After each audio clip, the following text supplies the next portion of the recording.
Moja alikuja na ni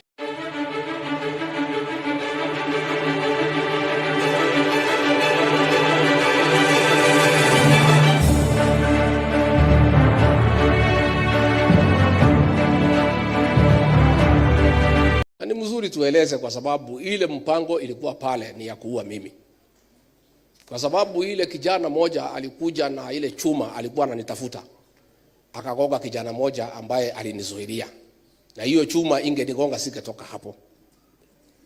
Na tumekuja kujua ilikuwa ni mpango ya serikali, watafute vijana wa Kikuyu wawatume waue Rigathi Gachagua, alafu washike wapeleke kotini, waseme ni Mkikuyu ameua nani.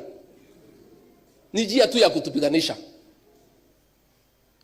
Hapo walikuwa wamepanga mikutano yote, nikienda wanatafuta vijana wa Kikuyu wale hawana kazi, wanapewa pesa, wanakuja wanafuruga mkutano, alafu vijana wetu wanapigana na hawa, alafu sasa rais na watu yake wanacheka pale, wanasema hii wa Kikuyu wanafanya nini? Sisi tungetaka tuseme, tafadhali hii jamii iheshimiwe. Sisi tulikupatia kura ukakuwa rais. Hata kama hutaki kutufanyia kazi, hata kama hutaki kutusaidia, wacha kupiganisha watu wetu. Wachana na sisi tukae vile tuko. Na mimi nataka kuomba vijana wetu, tafadhali msitumike kupiga ndugu yako. Msitumike kupiga dada yako. Mimi najua hamuna kazi, ni kweli, lakini msipewe pesa kwenda kutoa fujo. Na hii maneno yote tunaelewa ile naendelea ni ya kupiganisha hii jamii. Wamepiganisha viongozi, sasa walikuwa wanataka kupiganisha vijana. Kwa hivyo tujihadhari, tusitumiwe vibaya. And I would like to ask the Inspector General of Police, Douglas Kanja. He's a man from here, mti hapa nyumbani. Wewe unajua hao watu walitupiga. Picha zao ziko. Most of them have criminal records. Why are you not arresting them and taking them to court? We know, of course, because walipangwa na serikali. Lakini siku moja Bwana Kaja utajibu hiyo swali. One day. These people who attacked innocent people, wakatuumiza, wakaumiza wananchi, wanazurula kila pahali na wanajulikana. Alafu mnakuja kushika Karongo Dhangwa, Peter Mwathi, watu ambaye hawahusiki. Wale walipigwa na wale waliwapiga wanaendelea kutembea. And we know ilikuwa ni mpango ati mtumie wa Kikuyu kupiga wa Kikuyu, ndio rais na watu yake pale wacheke kusema hii ni wa Kikuyu wanapigana. This community has been misused and it's okay. But let me say this, because I have seen a lot of analysts, a lot of commentators trying to come up with many theories about the people of this region called Mount Kenya. Let me help you. Yes, that is the former DP Rigathi Gachagua when he was speaking today. That is the other day, but he was fighting back at the Kenya Kwanza government after he was attacked in Rimuru, which is one of the areas which is raising concerns when it comes to the government of Kenya Kwanza. Abductions, several killings, people being attacked anyhowly. But you know, after he was impeached, he is very strict when it comes to monitoring the government proceedings, making sure that the government will provide to the Kenyans. It will give the important services to the Kenyans, because Kenyans have complained about the Kenya Kwanza government. But he is also saying that he was the only person who was very talkative when it comes to the government. Now, after he was impeached, now there is no one to speak for the people of Kenya. So he has to do that. The other day we saw him, that is Gachagua, meeting together with the NAC leader Martha Karua and several leaders, friends of Gachagua, attended the union after what was stamped as Mount Kenya Union.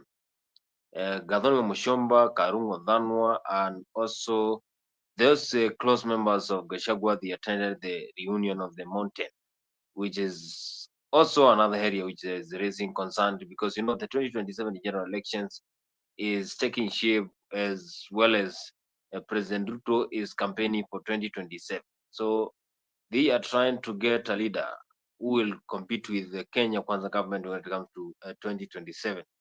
I've also seen how the close friends to the president are sharing those videos of DAP leader Eugene Wamalwa, Kalonzo Musyoka, Gachagua, Cleophas Malala when it comes to the 2027 general elections. I mean, what is funny when it comes to 2027? Does it mean that Malala and Gachagua, Kalonzo cannot win when it comes to the 2027 general elections? You can join us through the link that I've shared there. And here is some of the sentiments that were said by some of the leaders today when they launched. So wanasema ati I'm incompetent, hii mtu hakuna kitu anaelewa. Sasa kama serikali ni wizi tupu, sasa what is there to defend? Walinipeleka Senate ati nimekataa watu watolewe Nairobi River. Walinishitaki nimekataa watu wafukuzwe Marigiti Market. Those are things I could not do. Ukiangalia hii maneno ya affordable housing, it is the worst fraud against the people of Kenya. And it's good today I tell the country. And those are things he was telling me to go to TV to defend. I told him I will not. That housing, initially we believed in the president. That ni abuleta ajira nini maneno kisugu mingi, we looked okay. Until it came to my attention, it has nothing to do with housing. Ni biashara. Yes. Ya kwamba PS wa housing. Ukitaka kujenga affordable housing, you must go and sign a subcontract na kampuni ile tauza simiti na chuma na mabati. Na hiyo kampuni watu wale wakubwa zaidi Kenya wako ndani ya wapi? So this housing levy inatolewa kwa watu ya Kenya is to make sure these houses are going on. Ndio hao wauze simiti, wauze chuma, wauze mabati. That is what the president is accusing me of not understanding and being incompetent. Sasa mimi nauliza, na mimi nataka niseme, I want to assure the people of Kenya, this team I see here, and when I listen to the people of Kenya, because I listen a lot, once a new government is sworn in, that housing levy will have to be abolished, so that we restore the dignity of the payslip. The dignity of the payslip. Wakenya wamehangaishwa zaidi. Na nimeona mpaka yule mkubwa ya wafanyikazi amekuwa ameingia kwa hiyo praise and worship team. Watu nakazwa mambo ya NSSF, mambo haongei. Kazi yake ni praise and worship. Those are the things sisi ambaye tumeshindwa kufanya. So finally ndio nimalize, because I wanted to tell the president, usidanganye wa Kenya. Useme ukweli, tulikosania kwa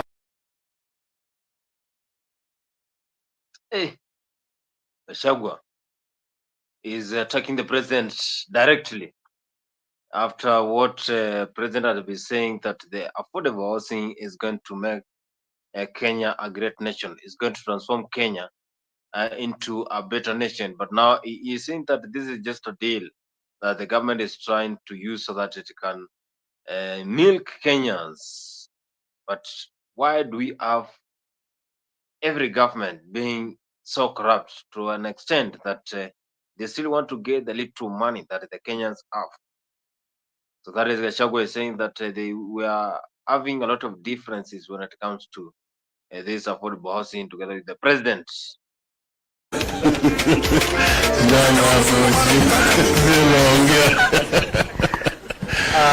Asante sana.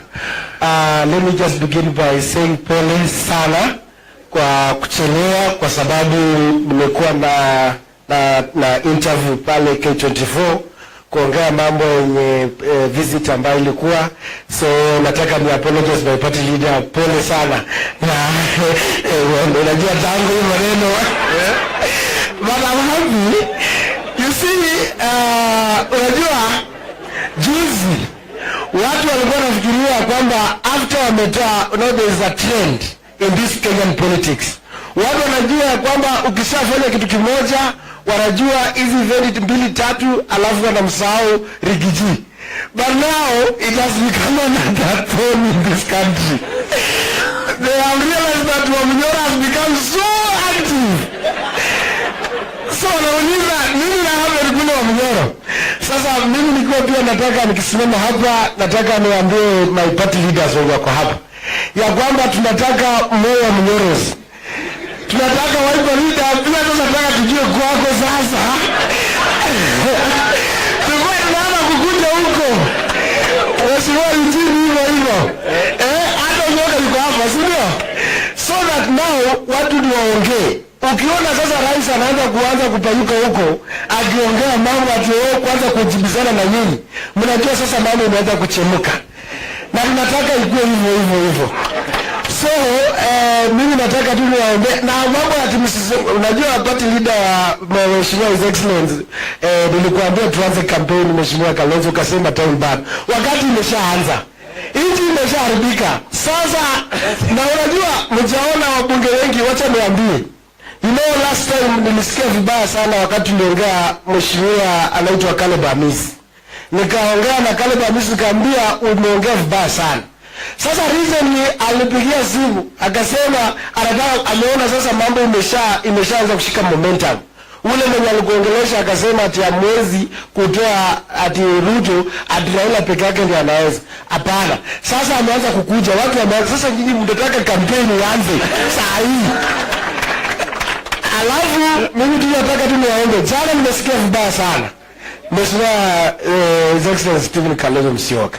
Unajua siasa iko na weshoshi mingi sana. Mimi nikikuwa pale waziri nikaamuka nikanyang'anya mtu microphone.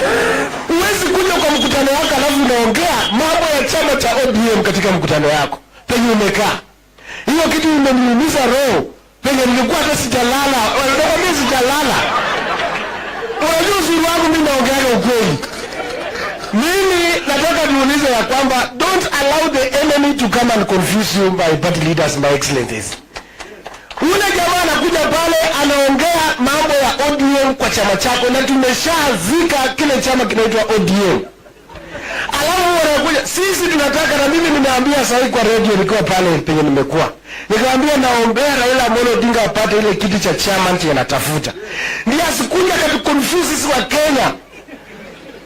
For the first time ataki kujinga.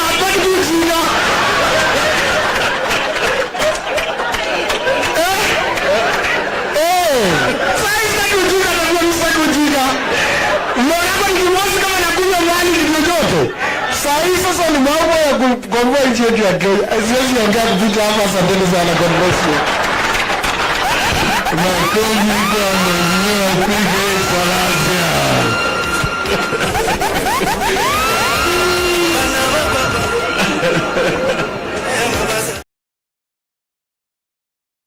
Hey, that is Salasia.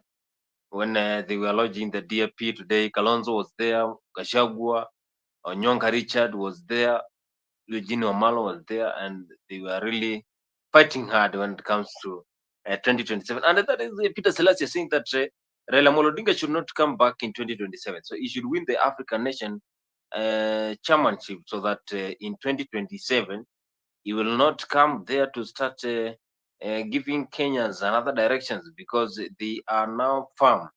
They are now strong when it comes to 2027. They now decided on who they are going to give this political seat when it comes to 2027. Of course, Jubilee has named Matiang'i, Kalonzo still there, Gachagua, Ruto, of course, you know, he is the leader of the Kenya Kwanza, and also Wajakoya is still there, Karua still want to be the president.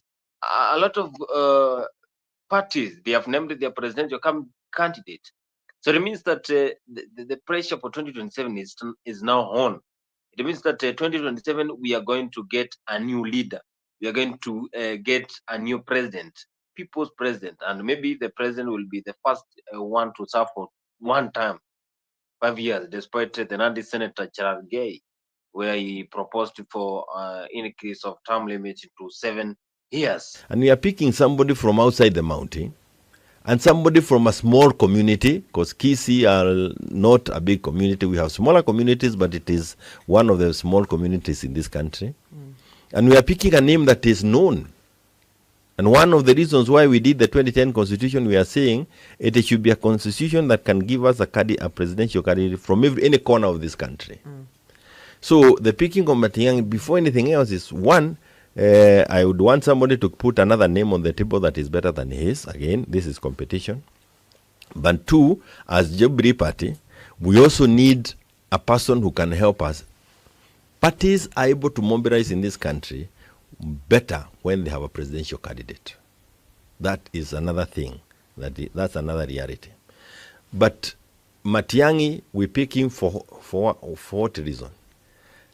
When Uhuru was running the country and William Ruto decided to go back to the rooftop and campaign, you remember when they were told this is Tanga-Tanga? The person who was left deputizing Uhuru was Matiang'i. He is the one who was left to helping Uhuru to manage the country. He was the one chairing the cabinet subcommittees. And I remember we went before that subcommittee with members, leadership of Nyandarua. And he had the whole cabinet seated on one side, and we were seated on the other side. And he was the one chairing, having been given that authority by the president. And the issue was, what do you want done in Nyandarua? We want a potato factory. Why? What is the problem? We want RAD. There is no water. There is no electricity. The Minister for Water, for RAD, electricity are here. They give a commitment. The executive or the technocrats are behind them. And whatever we wanted done was being done in that boardroom. That is the kind of a person we want to come back and manage this country. We want a person who can get us back NHIF working tomorrow. Like Trump has signed executive orders, and we can see things. I'm looking for that kind of a person. Who is this who can get this country back on track in that manner? And I'm not saying Matiang'i is an angel. Remember, in fact, angels were not, they were not left with us by the Almighty God. Konawa uko biguni. What do you mean, white God? Kwa hivyo usitafute malaika kati yetu, but we are looking for somebody who can unify the country, which is this name that at least more people can rally around. Again, you are looking at a Bure in the name of William. Who is this person who can also look at William eyeball to eyeball? Na mwambie mimi sibaduki. Ni who is this person?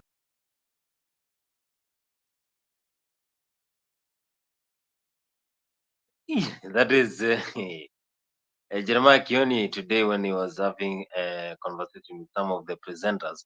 And he said that they chose Matiang'i because he's very strong, vigilant, brave, and he can face the president without fear. Just questioning, does being brave means that you're going to win, you're going to clinch 2027 general elections? Does it mean that if Matiang'i is very strong enough, he will win the 2027 general elections? Because you have also seen how Kioni is saying that they are not choosing Matiang'i for just sake. They want to mobilize Kenyans. Jubilee want to mobilize Kenyans because they have a presidential candidate. So if they choose Matiang'i, it means that the Rift Valley, that is Kisii, Nyamira, and other parts will now be in the government. But now, you see, you will miss the other Kenyans if you're not in the presidential ballot. That is what he is saying. Earlier, we had seen Gachagua saying that he will join Karua. Karua said that they will be ready to fight together with Gachagua. You all know where we are as a country. Every Kenyan is crying. The payslip holders, their payslips have been raided. They are all crying. Businesses have been shut down. There is no money in circulation. There is a lot of intolerance and repression. I was checking the other day in Nairobi, Nyamakema. 2 years ago, goodwill for a shop was 20 million. Today, all shops have closed. The shop owners are not asking for any goodwill. They just tell you, take the shop and pay us whatever you can. That's where we are as a country. And it calls upon great men and women of courage and resilience to rise up and lead the people of Kenya into liberation. Therefore, our coming here could not have been more appropriate. We have come to the right place because the Honorable Mother Karua has a great history of liberation. She has fought for the dignity of the Kenyan people. She has fought for freedoms of the Kenyan people. She has insisted on respect for human rights and good governance. It is for that reason that we came on calling. Many people may wonder because the Honorable Mother Karua and I were opponents in the last election. She was running mate to Raila Odinga, was running mate to William Ruto, and probably people thought that we cannot come together. But where we are as a country, we don't have a choice. We don't have a choice. All of us must come together, men and women of integrity, and who mean well for this country. And I want to tell you, because I've left government 3 months ago, the way this country is going, there will be no country. Because the country is on downtrend in matters economy, theft of public funds, and too much corruption. And then again, intolerance and depression. Since the time of the white colonialists, brutal as they were against us, they never went for our children. This is the first time a government has gone for the children, our young people, the Gen Zs. We want to encourage our young people that they are on the right side of history. I want to affirm my children, my sons and daughters, the Gen Zs. Please carry on. You are doing a good job. And don't fear. Because Don't fear. Aye. Gachagua is saying that you should not fear when it comes to fighting for your rights in 2027, because you saw how the Gen Z went back to the streets during the finance bill. You saw how they were reacting. They said that they don't want the cabinet secretaries that we have until the president succumbed to the pressure and he dropped the entire cabinet. They said that they don't want to get associated with these kind of abductions, but of course they are still ongoing. So that is the impeached Deputy President of the Republic of Kenya, Rigathi Gachagua, when he was saying these kind of things should stop and the Gen Z are doing a good job. That is when he was addressing the press, saying they are ready to work with Mother Karua. Mother Karua, of course, when it comes to 2027, she quitted the Azimio la Umoja coalition. Reasons, she said that they will not continue being used and dumped. That is what she said. Mother Karua, she said that they will not continue to get this kind of humiliation when it comes to political seat, and that is why after they lost in 2022, then they decided to quit. That is last year when she said they are done with the Azimio la Umoja coalition. And we know is the taxman, Sakayo, because he has been oppressing people with oppressive taxes. But let us have a country that has tolerance. Those who wish to support him, it is their right. But do leave us alone also to unite and support one another. You heard me telling my people not to introduce themselves with the name of the party you have known. I have been leader of NARC Kenya, but we have rebranded. We will be launching our brand soon, next month. Or are we already in? Yeah, next month of February. And the name is People's Liberation Party, PLP. Na musifikiria tume-apply jana. We applied for those names in May of last year, long before there were the protests. But the process is just becoming complete. I know I have heard my brother is likely also to be launching, but I'm inviting you all. PLP ni nyumba kubwa. Mukisikia mnataka kuingia, njooni tutembee. Mukiform ingine, hata hiyo hatukatai, because we will still work together. Vile tuko hapa, kila mtu ako na dini yake, lakini sote tuko hapa. Hata chama tunaweza kuwa many political parties, but all marching to the same direction. And I know many of us have said, I also said that I'll be vying for presidency, not for another seat. But this time round, we want to say the nation is greater than any of our ambitions. Allow me to grow my ambition for presidency and to grow my brand. Let my brother somewhere else grow their brand. Let everybody grow their brand. But we must know at the back of our minds that as we near that time, we will come together and get one flag bearer. Because if we really want to liberate Kenya, Kenya has to be bigger than any one of us. Siyo ni kweli? Maneno mingi tugaga cira mwingi ni wotho ni ugika atia. Neno ni ndugu turanyitithania tondu gikuyu ugaga ndugu ni ndui ni makinya. Tuyaba kuthondeka urata witu. No urata uyu tukuurimira ati no binya urigiaga. Ni twanyitanira. Na tondu ni mwona tuyaba andu ingi tukuthondeka nginya kwagire. Na mundu gukwiraga ati andu aya meaba no makirima. Ni wona na secretary general wakwa ni mundu umite kuraya.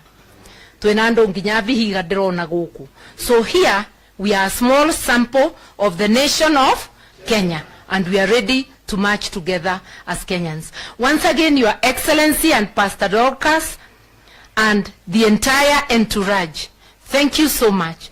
And thank you, Elder Gacheri. Nagikuyu Elder etagwo atia? Tandikania hii. One muthuri wa kiama.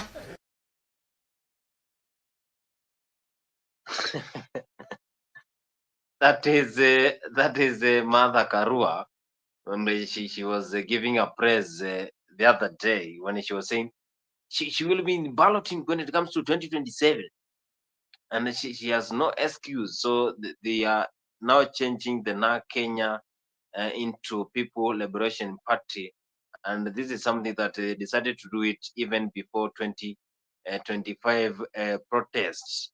So they are ready to change the country of Kenya.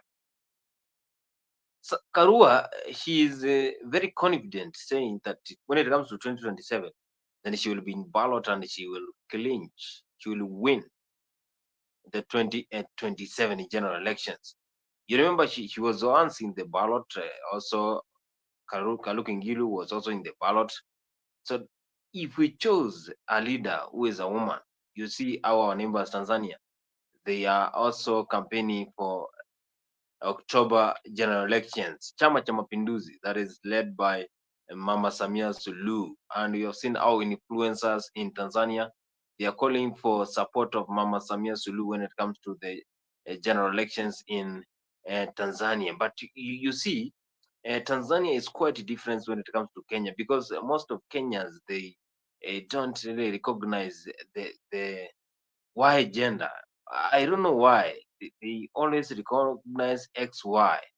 So the X gender is not recognized in the country, which is some of the things that are raising a lot of concern. So maybe 2027, maybe 2027, you can see Kenyans voting for Martha Karua, and Martha Karua, she is saying that when it comes to 2027, then she will be in ballot. You see, Jubilee, they have launched also their campaigns. They have also said that they're going to support Matiang'i for 2027 because they want to mobilize a lot of Kenyans to come for the party. They want to mobilize people to know which is this Jubilee party when it comes to the country's elections. Martha Karua, after the Na Kenya, this is after also Gachagua said they want to join together with Martha Karua so that they can make the mountain move ahead. You have also seen how a DAP leader, Eugene Wamalwa, and also the likes of Kalonzo Musyoka, Salasia, Sentonyonga, Cleophas Malala, they have launched today. That is today, when they were saying that in 2027 they want to make a lot of changes. They want to become the next president of the Republic of Kenya. So the question is, in whose hands will be the Kenyans safe? Because you have seen how they are fighting each other. You have seen how the political heat is now coming up slowly in this country. A lot of speculations are being raised when it comes to which is this party which is going to be the leader. And do you think that the president will allow anyone to just give him that competition so that he can rule for just the first term? First time only. That is what they are saying. First term, you cannot, because some of the leaders are saying that we increase the presidential term limit. Presidential term limit to me increased to 7 years. What is this that as a leader you want to do in 7 years, you cannot do in 5 years? Also, I think 5 years is quite number of time. If you have competent cabinet secretary all over the country, you can be the next kingpin. You can win. You can carry on a lot of developments.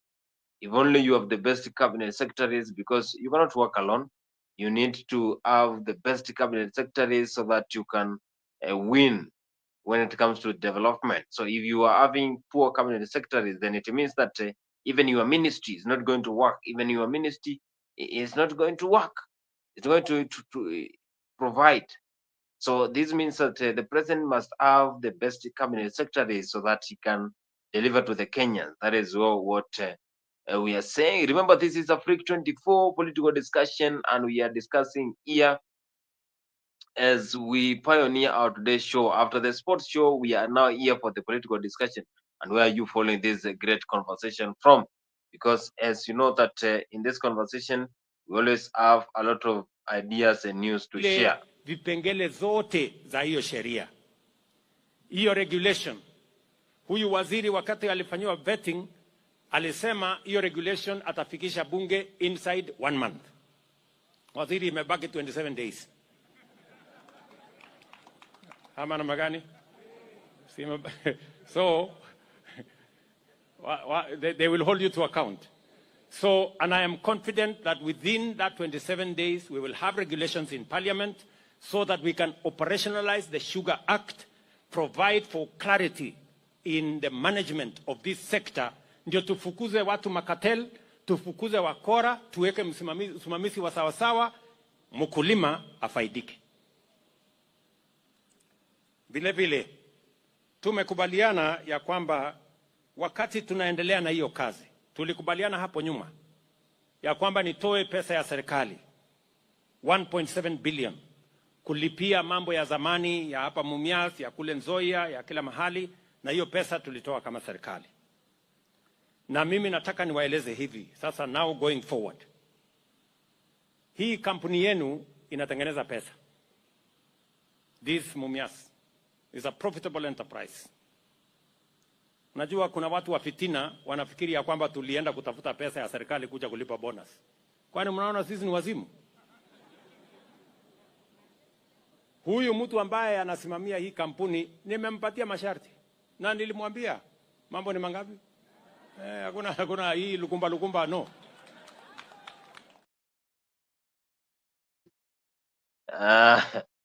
The president is saying that people are thinking he has stolen money so that he can carry on development, which is something quite different from what he is doing. He is trying to develop the country. He is trying to make changes in this country. That is what he is saying, that he has a lot of things that he wants to do for this country. That is President William Ruto. He has the best manifesto. That is what he has been doing when he was in Budalangi, Busia. That is what he was saying, that he has the best manifesto for this country, which is something that Kenyans are also questioning the competence of the president when it comes to the general election. How is the president competent when it comes to the general elections? Do you think that he is the best person to replace? And of course, many leaders have been questioning the competence of this government. Mimi nikiwa hapa naitwa Peter Salasia, kijana ambaye amechaguliwa, kijana boy, kijana jenzi. Na mimi sasa ndio kwa mbunge wote wa Western ambaye anasikika Kenya yote mzima, ambaye akisema Kenya inasikia. Na mimi nilikuwa nimesimama hapa, nataka nikumbushe wale MPs wetu ambao wako hapa, ambao kila mara tunaona wakienda kule State House. Mimi nilisema sitawahi enda State House mpaka ile siku ambayo tutaona yale maendeleo, zile barabara zote ambazo zilianzishwa na Mheshimiwa Uhuru Kenyatta zimemalizika. Sitaenda kule kwa sababu tumeona juzi Mheshimiwa Rais alikuja pale katika hapa Buhungu, akasema ati anapigia kelele contractor. Mimi nimekuwa mbunge, najua kazi zinafanyika. Ukiwa umeweka pesa kwa contractor, utafanya hata hiyo contractor afanye kazi overnight. Na sisi hatutakubali kudanganywa. Ati unakuja kudanganya, ati kunapigia kelele contractor, ati kuyamaliza na kumbe au kujampatia pesa amalize umradi. Tunataka utuambie pesa ambayo mliallocate pesa ngapi, alafu ndio mtuambie kwanza kutupigia kelele ati contractor. Hiyo mambo ya nice chip hizo atakubali. Na tuko na hiyo hospitali yetu ya referral. Na mimi nataka niseme hivi, kwa sababu referral hospital ni hospitali ya national entity. Nimefanya uchunguzi wangu, nikapata wako na njama ya kuuzia referral Muhindi achukue hiyo hospitali. Mimi niko hapa, nataka niulize, ile pesa ambayo walitengeneza referral ya Russia ikakuwa referral hospital, pia tunataka hapa Kakamega tukue na referral hospital yenye iko fully funded with government. Ile vitu ambao wanapeleka ati sasa wauze hiyo hospitali, tutaleta shida kabisa. Ukiwa hapa pia nataka nitangaze ya kwamba tunataka airport yetu ile, kwa sababu tunajua kuna njama ya kuleta kufunga hiyo airport yetu ya Kakamega, ndio sasa zile zingine ambazo wamefungua huko zifanye. Lakini tulikuwa even Skyward walikuwa wamepatiana hiyo, lakini rais wao ulikuja ukafungua hii, na wewe unaona imefungwa, inaonyesha kwamba nataka niwashukuru watu wa Nairobi, hasa viongozi wetu wa Nairobi kwa kupanga ili tuwe hapa pamoja na hawa wangwana na hawa washiriki. Tumefurahi sana. Anytime we are in the capital city of Nairobi, it is a joy, it's a moment that we share with a lot of enthusiasm, na tunashukuru sana. Mimi nataka tu niseme mambo mawili ama matatu. Kwanza ni confirm that Nairobi, being the capital city of Kenya, is among the priority areas for my administration.